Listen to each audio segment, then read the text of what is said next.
Bismillahirrahmanirrahim. Fethi Yakinning Musulmonligim menden nimalarni talab qildi nomli kitobida tövəndikidek yazmalar var. İslam üçün xizmat qildiganlar shuni bilish kerakki, ular faqat Allohning rozi qilishini xizmat qiladi. Alloh yo'lida jihad qiladi. Bu yo'l uzun va jafoliq yo'ldir. Bu yo'l shunday bir yo'lki, mayin shamol chiqib bo'lguncha 2000 yillik ketadigan, ipakni tutib qo'ysimi barmoqlar qanab ketadigan kishilar hargiz olmaydi. Bu yo'l shunday bir yo'lki, ayat yeydigan rizqini asraydigan, hayotining biror qiyin xatarga uchrashidan qo'rqadigan kishilar hargiz olmaydi.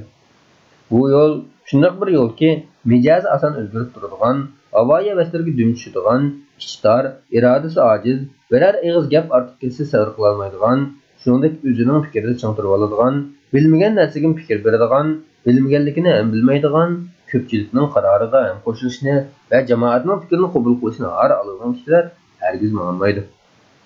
Bu yo'l shunday bir yo'lki, kishiga poklik, iffat, pokizlik, marhamat va hurmat bag'ishlaydigan, chidamli bo'lishni, jihodga har zamon tayyor turishni, dunyoni do'st tutmaslikni, oliy ruh bo'lishni, rostchil va ixlosmand bo'lishni tavsiya qiladigan yo'ldir. Mushundaq oliyjanob sifatlarga ega bu yo'lda faqat dillari yagona Allohga bog'langan, hamma muhtoj yolg'iz Allohga tavakkallangan mo'minlarla ma'laydi. Kitobni elib o'qishinglarni tavsiya qilamiz. Qanunimizga a'zo bo'lsanglar, xo'sh bo'lamiz.